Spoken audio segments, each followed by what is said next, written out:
अस्सलाम वालेकुम वरहमतुल्लाहि वबरकातुहू। अगर अल्लाह सबसे बेहतरीन खालिक है तो अल्लाह कुछ लोगों को लूला लंगड़ा और कुछ लोगों को गूंगा और बहरा क्यों बनाता है? दोस्तों, ये मैं नहीं कह रहा हूँ बल्कि इस्लाम मुखालिफिन का एतराज़ है।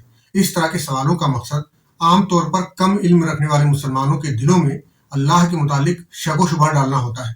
पहले मैं आपको ये एतराज़ सुनाऊंगा और फिर इस एतराज़ की खराबियों पर भी बात करूंगा, मगर आगे बढ़ने से पहले कहना चाहता हूँ, अगर आप मेरे चैनल पर नए हैं और इस्लाम मुखालिफिन के प्रोपेगंडों की सच्चाई जानना चाहते हैं तो हमारा चैनल सब्सक्राइब जरूर कर लें। बहरहाल आइए देखते हैं आज का सवाल क्या है।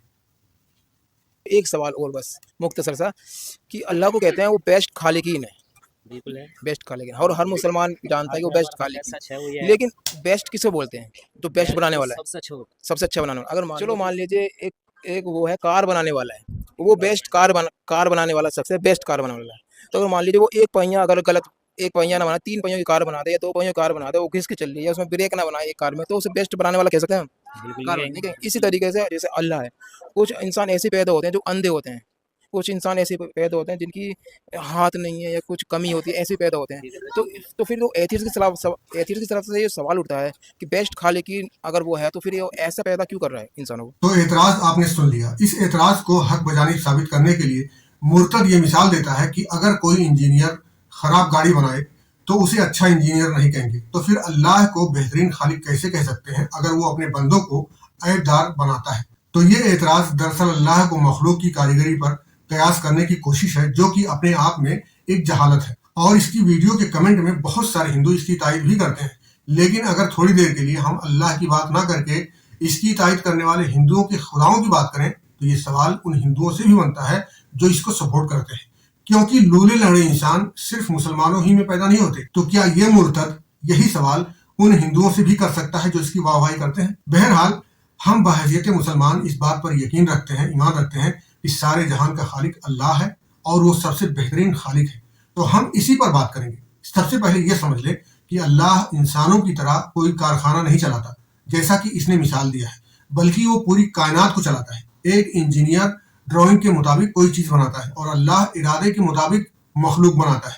इंजीनियर मजबूर है फिजिक्स के कवानीन पर, मगर अल्लाह फिजिक्स के कवानीन खुद बनाता है। इंजीनियर गलती से और भूल चूक से चीजों को खराब बनाता है, मगर अल्लाह जिसमें कोई नुक्स छोड़ता है तो गलती से या भूल कर नहीं छोड़ता, बल्कि हिकमत और मसलहत से खुद ही उसमें नुक्स छोड़ता है। सूरह अंबिया आयत नंबर 35 में अल्लाह ने फरमाया, वनबलूकुम बिश्शर्रि वल खैरि फितनतन, यानी हम खैर और शर दोनों के जरिए तुमको इम्तिहान में डालते हैं। तो किसी का लूला लंगड़ा होना जाहिरी तौर पर गर्चे खराबी लगता है, लेकिन ये सब इम्तिहान की मुख्तलिफ सूरतें हैं। मसला यहाँ तकता है कि एक मोमिन इस दुनिया को इम्तिहान गाह समझता है, लेकिन काफिर ये समझता है कि वो इस दुनिया में परफेक्शन दिखाने आया है। यही सबब है कि वो इन चीजों को ना समझने की कोशिश करता है और ना ही समझना चाहता है। सूरह ज़ुखरुफ आयत नंबर 32 में अल्लाह ने फरमाया, नहनु क़समना बैनहुम मईशतहुम फिल हयातिद दुनिया व रफ़अना बाज़हुम फ़ौक़ बाज़िन, यानी हमने लोगों की रोजी और लोगों की हालतें आपस में तकसीम की हुई हैं और एक को दूसरे से बुलंद किया है। तो इन दोनों आयतों से साफ हो गया कि अल्लाह भूल चूक से किसी को लंगड़ा, किसी को गूंगा या बहरा नहीं बनाता कि उसकी कारीगरी पर एतराज किया जा सके, बल्कि वो इनके जरिए बंदे को इम्तिहान में डालता है। इसे एक मिसाल से समझ लें। हालांकि अल्लाह के साथ एक इंजीनियर का कोई कंपैरिजन नहीं है, फिर भी आपके दिमाग को टच करने के लिए बता रहा हूँ। मान लीजिए इंजीनियर अगर मुख्तलिफ किस्म की गाड़ियां बनाए, मसलन कोई ट्रक, कोई बाइक या कोई रिक्शा, तो क्या आप ये कहेंगे कि इंजीनियर खराब है क्योंकि सब गाड़ियां एक जैसी नहीं है? तो अल्लाह ने इंसान को एक ही टाइप की मशीन नहीं बनाया है। किसी में ताकत, किसी में हिकमत, किसी में कमी, किसी में सलाहियत, ये अकसाम है, खराबी नहीं है। सूरह सजदा आयत नंबर 7 में अल्लाह ने फरमाया, अल्लज़ी अहसना कुल्ला शैइन खलक़हू, उसने हर चीज बेहतरीन तकवीम पर बनाया है। इस आयत के मुताबिक एक लंगड़ा शख्स भी अपने मकसद के लिए बेहतरीन तख्लीक है। एक ट्रक अगर रेस ना जीत सके तो क्या वो खराब है? बिल्कुल खराब नहीं है, वो अपने मकसद के मुताबिक ठीक है। अगर अल्लाह हर चीज को हर चीज में एक जैसा बना देता तो आप खुद सोचें, एक इंसान को दूसरे इंसान की जरूरत क्यों पड़ती? लिहाजा ये सब एक ही रब की तकसीम है कि हर कोई मरीज नहीं होता और न हर कोई हकीम होता है। मरीज के लिए उसका मर्ज इम्तिहान है कि वो अपने मर्ज से दुखी होकर उल्टी सीधी हरकतें ना करे, बल्कि सब्र करे और इम्तिहान पास करे। और हकीम के लिए उसका फन इम्तिहान है कि वो अपने फन का नाजायज इस्तेमाल ना करे, इखलास के साथ मरीजों से हमदर्दी करे, इलाज करे और इम्तिहान पास करे। लेकिन काफिरों का मसला यह है कि उन्हें हिसाब के दिन का यकीन नहीं होता।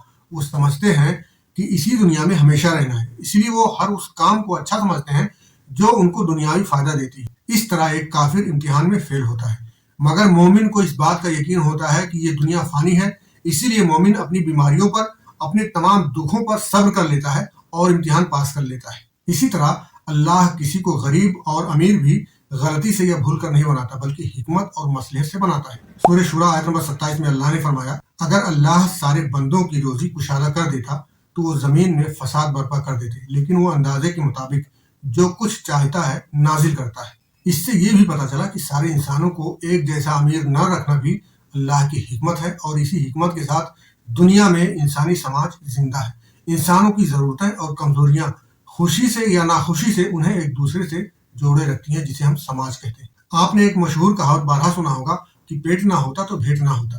اگر کوئی مرتد یہ اعتراض کرے کہ اللہ نے پیٹ بنا کر انسانوں پر ظلم کیا ہے کیونکہ پیٹ کی وجہ سے انسانوں کو بہت پریشانیاں اٹھانی پڑتی ہیں، تو جواب وہی ہوگا کہ پیٹ نہیں ہوتا تو بھیٹ نہیں ہوتا، اور اگر بھیٹ نہیں ہوتا تو سماج بھی نہیں ہوتا۔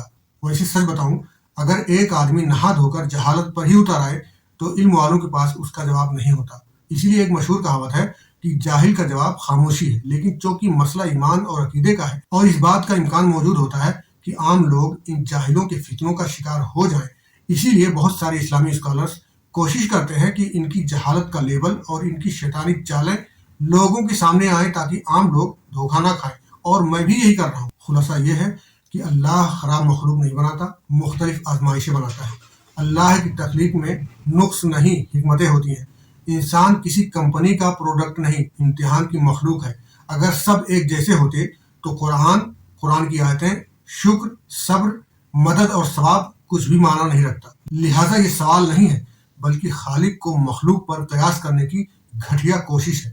ایک مسلمان کو ایسی جہالت سے بچنا چاہیے، اور قرآن کو ان جاہلوں کی عقل سے سمجھنے کی غلطی بالکل نہیں کرنا چاہیے، بلکہ قرآن کو اس طرح سمجھنا چاہیے جس طرح اللہ کے رسول صلی اللہ علیہ وسلم نے سمجھایا اور جس طرح صحابہ نے سمجھا۔